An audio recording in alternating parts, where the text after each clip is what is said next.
राम राम साहब, मैं खुशबू और मेरा वीडियो में थाको बहुत बहुत स्वागत है। और आज मैं थाने मिला हूँ मेरा तावजी लग गया बहू जका इंदिरा गांधी के टाइम का मतलब इंदिरा गांधी का पायलट रेडा है और भी बहुत किस्सा सुनासी है। आर्मी में बहुत पहले रिटायर उड़ा है तो तावजी मिल राम राम जी। तो तावजी थे कना हुआ रिटायर? मैं रिटायर 93 में और लग गया कना आते? मैं 69 में। अच्छा, तो इंदिरा गांधी का पायलट भी रेडा आते? इंदिरा गांधी का ऐसा वो प्रधानमंत्री जी 71 की लड़ाई हुई ना। हाँ। तो वो जख्मी होते हैं हॉस्पिटल में आते हैं। अच्छा। मेरा मेडिकल ग्रुप में मेरा सर्विस था। अच्छा। तो उसके अंदर जितने भी अधिकारी होते हैं वो उनके साथ चलते हैं और उनको सभी जो पेशेंट्स होते हैं ना उनसे मिलाते हैं। तो मैं उनका पायलट लग करके जैसे जहाँ उनको जाना पड़ता था वहाँ उनको लेके जाता था।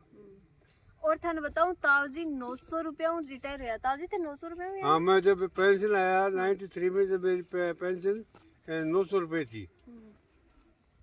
अच्छा, तो था कि टाइम तावजी थे पढ़ता क्या लग गया थे? नहीं, मैं गांव में पढ़ता गांव की स्कूल में पढ़ता।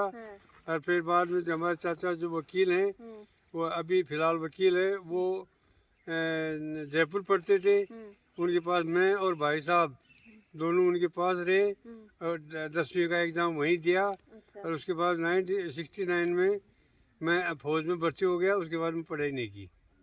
तो तावजी था कि अभी एज कितनी है? मेरी एज 73।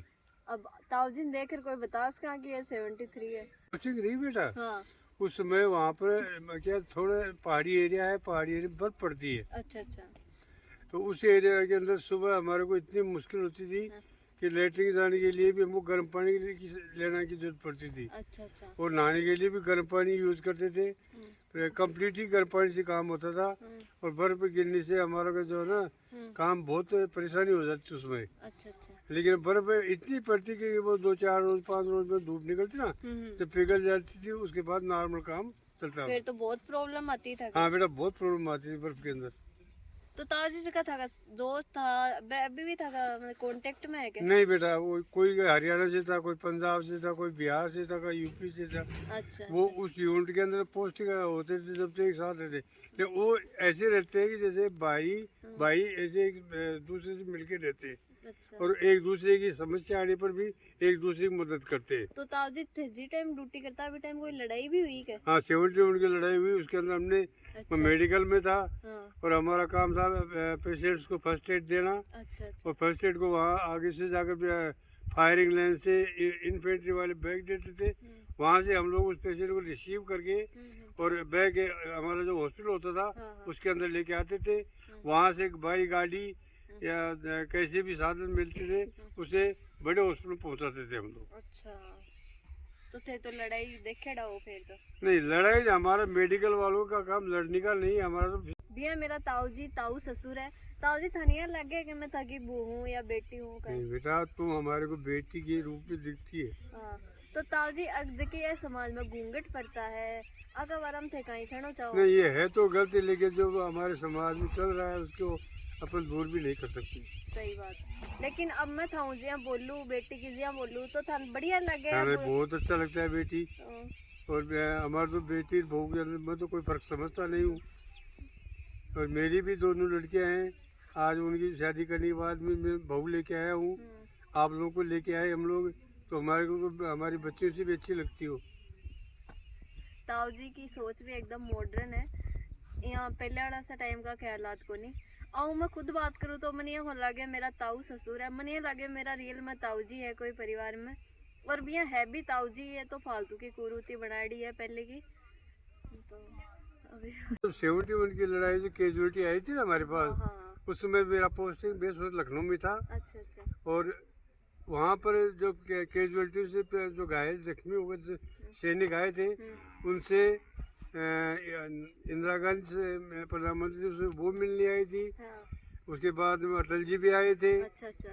और डिफेंस मिनिस्टर बाद बंसी लाल बना वो भी आया था।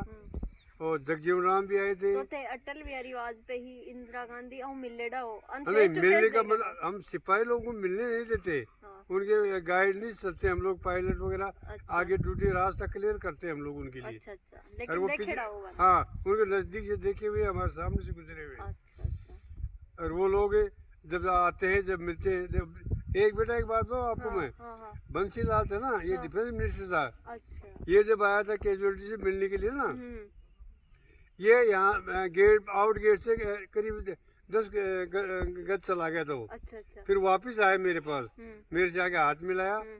हाथ मिला के बोला यू आर जाट। हम्म। मैं बोला यस सर। हाँ। वेरी गुड, जाट ग्रुप में क्यों नहीं गए, मुझे उसमें पता नहीं था। हाँ। ऐसी ऐसी बात किया मेरे से अलग से। तो सब अफसर और जो नेता लोग उनके साथ थे ना, वो सब लोग चक्कर पड़ गए, देखो जाकर एक सिपाही से बात कर रहा है। हाँ। लेकिन बंसीलाल अच्छा नेता था। अच्छा अच्छा। ताऊ जी तो एक बार बता रहा था कोई एक्सीडेंट हुई हो, वो क्या हुई हो? मेरू हाँ। हाँ बेटा, वो ऐसा हुआ, मैं अलवर पोस्टिंग था। अच्छा अच्छा। तो मैं 2 महीने की छुट्टी काटे गया, तो हमारा ऑर्डिनेंस का जो कपड़े, क्लोथिंग, गाड़ी के टायर्स, जो भी आर्मी के अंदर यूज होने वाला सामान था ना, हाँ। वो हमको कोटा से मिलता था। अच्छा अच्छा। कोटा मेरे को, हम 2 आदमी गए थे, एक हरियाणा था जाटों का बच्चा, एक मैं, दोनों को भेजा। हम लोग वहाँ जाकर ऑर्डिनेंस स्टोर से सामान कलेक्शन किया। अच्छा। सामान कलेक्शन करने के बाद में हमारे और भी जो अलवर की जितनी भी यूनिट थी ना, उनके लिए सबको एक साथ ही सामान मिलता था। फिर वहीं से गाड़ियों की व्यवस्था होती थी, उन गाड़ियों को लोड करके हम लोग अलवर आते थे। अच्छा अच्छा। तो सब यूनिटों के अंदर जाके अपना अपना सामान छोड़ते थे। रास्ते के अंदर देवली के पास एक पुल है, अच्छा उस पुल पर ड्राइवर को फास्ट चल रहा था, अच्छा। अच्छा तो गाड़ी राइट साइड से तो कट गई, लेफ्ट साइड से कटी नहीं। अच्छा। और वो ब्रिज के ऊपर से तोड़ के, और नीचे पत्थरों की नदी थी, उसमें जाकर के ऊपर तो उसका पीठ हो गया, आगे मुंह टिक गया, और फिर चारों टायर ऊपर हो गई, उसके अंदर मैं दब गया। उस समय फिर मैं बेहोश हो गया। उसके बाद मेरे को MS कोटा में होश आया 10 रोज बाद में। अच्छा। और MS कोटा में करीब 3 महीना भर्ती रहा। मेरा एक साइड का पसली टूट के फेफड़ा ही पंचर हो गया था। अच्छा। लेकिन ब्लड पेट में जमा होने लग गया था, लेकिन वहाँ डॉक्टर्स बहुत अच्छे थे, तो उन्होंने अच्छी मदद की और मेरे को बचा लिया। तो अभी था कि कोई प्रॉब्लम को नहीं? नहीं बेटा, अब मैं बिल्कुल हाल होके हूँ। उसके बाद में बेटा मेरा मेडिकल कैटेगरी डाउन हो गई थी, मेडिकल कैटेगरी अब भी हुई, मेरा प्रमोशन भी हुआ। फिर मैं सिपाही से नायक बना, नायक से हौलदार बना। उसके बाद में सुबेदारी मेरा नंबर नहीं पड़ा। अच्छा। और हौलदार से पैसे मैंने एक बात बताओ, लोग बाग यूं बोल लग रहा आर्मी वाला हुए बगो स्वभाव थोड़ो कड़क हुए, तो ई बात पर थे कहीं नहीं, वो टाइम के प्रिंसिपल होते हैं। अच्छा अच्छा। क्योंकि वहाँ पर फौज में टाइम का प्रिंसिपल आदमी नहीं है, वो सर्विस नहीं कर सकता। हाँ, अच्छा अच्छा। जो ऑर्डर्स मिलते हैं वो टाइमली मिलते हैं, टाइम पर काम करना पड़ता है। तो वो एक उसका ब्लड में मान लो, या उसके आदत मान लो, या हैबिट मान लो, ऐसा हो जाता है उसका तो स्वभाव। पच आई हैबिट पर जाए घर। हाँ, तो घर भी वो हर चीज को एक्टिव जाता है वो, ये बात। जा घर खान वो थोड़ा कड़क लागे स्वभाव। हाँ, घर का वो तो बुरो भी लागे कि वो कड़क बोले। अच्छा। शादी हो गई। अच्छा। शादी होने के बाद में ताई थी, हाँ। वो मेरे से उम्र में काफी छोटी है। अच्छा। 7-8 साल छोटी है। अच्छा अच्छा। पहले का टाइम में ही। हाँ, दोनों भाइयों की साथ शादी हुई थी ना। हाँ। उसके बाद में फर्स्ट पोस्टिंग मेरी लखनऊ थी, अच्छा। सेकंड पोस्टिंग रामगढ़ थी, रामगढ़ रांची, अच्छा। वहाँ नहीं रखा मैं। हाँ। फिर मेरी पोस्टिंग हुई आसाम, 300 रेलवे स्टेशन लग तो थे सागे रख सकता बड़े? नहीं रख, ऐसे नहीं रख सकते हम लोग। हाँ। तो क्वार्टर लिमिटेड थे उस समय, अच्छा। अब तो क्वार्टर और हो गए। और कुछ आदमियों को मतलब टर्न बाई टर्न सबको क्वार्टर अलाट होते हैं। अच्छा। वैसे ही मेरा भी ना जाते भी क्वार्टर्स में नाम लिखा दिया था। वो सब जब पोस्टिंग जाता है हर चीज़ लिख ली जाती है जवान की। तो जैसे मेरा नंबर आया, मेरा क्वार्टर अलाट हो गया। 3 तारीख को मैं आसाम में 300 लेकर गया, और वहाँ 6 महीने रखा।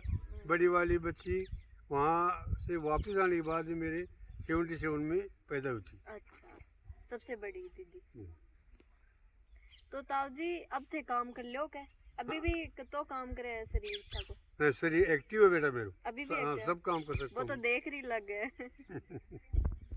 ये घर का काम होता है ना, जो पाइप पड़ना, हाँ। बिजली चलाना। हाँ। रात का मैं रात को देखो बेटा, अब इस साल से बंद कर दिया। अच्छा। सर्दी का नहीं उठ जाता है मेरे से। दिन की जितनी भी दफे लाइट चला, मैं ताई को या बच्चों किसी को नहीं बोलता, मैं खुद ही जाकर के अपने चलाता हूँ, खुद ही बंद करता हूँ। अच्छा। तो ताऊ जी थान भी टाइम सैलरी कहीं मिलती है यार में? बेटा सैलरी हमारी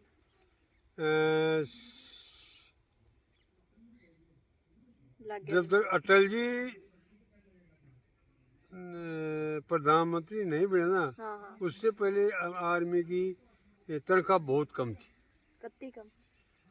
हमारे को जब मैं भर्ती तो हुआ तो 50 रुपए थे, मतलब महंगाई भत्ता मिला के 109 रुपए सिपाही बना जब मिलना शुरू हुआ। तो आऊं था के और सर फिर जाते 10 फिर वो 7वां पे वेतन आयोग आया, उससे मेरे 300 रुपये तनख्वाह हो गई। अच्छा। उसके बाद 10वां वेतन आयोग आया, उसके अंदर हमारे को अच्छी हो गई, हज़ारों में 2-2.5 हज़ार रुपये तनख्वाह मिलने लगी। और जब 93 से रिटायरमेंट आया, उस समय हमारे को पेंशन 900 रुपये मिली थी। अच्छा। उसके बाद में मोदी आया और ये और जो बीजेपी के नेता लोग आए ना, उन लोगों ने जो प्रधानमंत्री बना, तो आज मेरे को 20,000 रुपीज़ पेंशन मिलती है। अच्छा। तो ताऊ जी भी टाइम था के इतना रुपया सर जाते हो के? बेटा वो रुपये भी फालतू रहते थे हमारे। जब मैं लखनऊ से छुट्टी आता था ना, तो ट्रेन के अंदर 3 रुपये 4 रुपये काउंट रेलवे स्टेशन तक खर्च होते थे। अच्छा। चाय भी पी लिया, खाना भी खा लिया, 4 रुपये में? 4 रुपये में, और 4 रुपये में वापस चले जाते। अच्छा। इतना ही खर्चा होता था। जब पहले वाली सैलरी उल्टा की बढ़िया ही बहुत बढ़िया। हमारे को 50 जो 109 रुपये मिलते थे ना, उसमें हम लोग बहुत खुश थे। और हज़ारों में 3,000 रुपये तनख्वाह लेने लगे। जब रिटायरमेंट आया, जब 3,000 रुपये तनख्वाह थी मेरी, लेकिन वो 3,000 में इतना महसूस नहीं, जितना 109 में आराम था ना, उतना आराम 3,000 में नहीं था। अच्छा। महंगाई ज्यादा बढ़ी। महंगाई बढ़ी, हर चीज़ के दाम दुगने होने लग गई। और अब तो बहुत कुछ महंगा हो गया। अब घर बैठे मैं 28,000 रुपये ले रहा हूँ, फिर भी वो कम पड़ रहे हैं। फिर भी वो कम पड़ रहे हैं। जब मैं आर्मी में लगा, सबसे हम तो 24 भाई है, 24 भाई है। अच्छा। सबसे पहले मैं लगा। अच्छा। अच्छा। लगने के बाद में परिवार को बहुत कोऑपरेट किया है। अच्छा। अच्छा। आज जमन मास्टर है, उसको बीएड करने के लिए तनख्वाह घर वालों ने पैसे नहीं दी। अच्छा। वो बीएड के अंदर एक्सम हो रहा था। फिर थे सपोर्ट के लिए? मैं अलवर पोस्टिंग थी मेरी। जमन मेरे पास गया, मेरे को जाके बोला वैसा वैसे मेरा बीएड करना है, मेरे को फीस चाहिए। तो मैं बोला कितने रुपए चाहिए? उसने बोला 1400 रुपये चाहिए मेरे को। अच्छा। वो ठीक भैया, मेरे को तनख्वाह, वो गया तो टाइम से था, उस समय तनख्वाह मिलने वाली थी, जैसे 1-2 तारीख को तनख्वाह मिलती है आर्मी में। तो मैं मेरी तनख्वाह लिया, कुछ मेरे दोस्त से लिया, और उनको बीएड करने के लिए 1400 रुपये फीस के लिए दिया। और आज वो बीएड करके फिर सर्विस लगा, फिर आज आपके सामने रिटायरमेंट हो चुकी। जनते सपोर्ट भी करे परिवार को। और बड़ा भाई नीम का थाना पड़ता था, छुट्टी आता था, जब तनख्वाह इतनी थी 500, 200, 300, 400 रुपये, तो 200 रुपये खर्चे के लिए बहुत होते थे उस समय। भी हो जाए बेटा, मेरा ये परमानेंट गिलास है। अच्छा। मैं और भी गिलास स्टील उनमें नहीं, लेकिन मेरे किनारे वाले पकड़ने की सुविधा रहती है। अच्छा। अच्छा। इसलिए मेरे को ये कभी मेरे से नहीं पी जाती है। अच्छा। अच्छा। मेरे लिए हमेशा इसी गिलास चाय आती है। पीते इसमें करीब 8-9 साल हो गई। अभी पीते हो चाय? मेरी तरह। क्या मालूम है, उसका बड़ा भाई बहुत लगा हुआ था, वो भी उसी में लगा हुआ था। अच्छा। मैं बोला मेरे को इसमें लगा, तो मैं उसमें लगने के लिए यहाँ तैयार होकर जा रहा था। अच्छा। और इतने देर में भाई साहब बोले यार तेरे को नौकरी करनी है, बोलते नहीं को तरह कल भर्ती है। अच्छा। और तू चल वहाँ, और तू भर्ती हो जा फौज में, नौकरी करनी है तो फैक्ट्री में क्यों जा रहा है? वो चल, मेरे मन में ये थी कि शहर में भर्ती नहीं हूँगा। अच्छा। और बेटा हुआ क्या, 250-300 आदमी इकट्ठे हुए, और भर्ती करने वाला सूबेदार था ना, उसको मैं अच्छी तरह पहचानता था। अच्छा। लेकिन उस समय मेरे को याद नहीं है कि ये आदमी वो है। अच्छा। और मैं ये सोचे अपना देखा हुआ है। अच्छा। जबकि मेरे हाथ से खाना भी बना के खिलाया हुआ था उसको। अच्छा। जयपुर में। अच्छा। जब मैं भर्ती हुई, कागज मिल गए मेरे को, बोले कि आपको लखनऊ रिपोर्ट करनी है। अच्छा। जब मेरे को याद आया कि ये तो सुखबीर का चाचा है, जो हमारे चाचा जी ना वकील जी बनवालाल जी, वो सुखबीर जी क्लास फेलो थे। अच्छा। जयपुर में। अच्छा। और मैं जगदीश भाई साहब वहाँ पर उनके साथ रहते थे। तो तब उनको मैं हाथ से खाना खिलाया था, जब वो एनसीसी में कई थे, वहाँ हमारे कमरे पर आए थे उन लोग। अच्छा। जब उनको खाना खिलाया फिर तो सिलेक्ट कर लिया वे? सिलेक्ट पहले हो गया मैं। अच्छा। मेरे को तो ये उम्मीद नहीं थी कि सिलेक्शन हो जाएगा। अच्छा। लेकिन मेरे को तो जब कागज दिए ना कि लखनऊ रिपोर्ट करना है, मतलब पूरा मेडिकल होकर के कंप्लीट काम हो गया, उसके बाद में याद आया। तब उसने बोला यार तू पहले क्यों नहीं बताया, तेरे को टेक्निकल जॉब देता मैं तेरे को। वो साहब याद ही अब आया मेरे को, अब तो ये कागज ही बन गए। अच्छा। ऐसे तो भर्ती नहीं हुआ। सर्विस सभी ठीक है, लेकिन मैं एक चीज मेरे मन की बात बता रहा हूँ कि जो आर्मी की सर्विस है ना, अच्छा, उसके अंदर बच्चों के लिए फैसिलिटी बहुत है। अच्छा अच्छा, एजुकेशन होगी तो बहुत खर्चा, आप पढ़ा ही नहीं सकते। बात तो है ही। और इंडिया के अंदर चुनी हुई 5-6 स्कूल है, मिलिट्री स्कूल, ये नहीं कि बहुत स्कूल है। उसमें बच्चा वो शिमला पढ़ाया, आज वो प्राइवेट जॉब में अच्छे पैसे कमा रहा है। इसे सर्विस तो है करने के लिए, आर्मी की सबसे बेस्ट है। क्यों? कुछ गवर्नमेंट की ऐसी फैसिलिटी है जो इन सर्विसों में नहीं है, बाकी सर्विसों में, जो कि आर्मी में ही है। आर्मी में ही है। अब जैसे बच्चों को जो मिलिट्री स्कूल पढ़ाने, और वहाँ से करीब करीब बच्चे आर्मी के अंदर ऑफिसर बन के सिलेक्ट होके जाते हैं।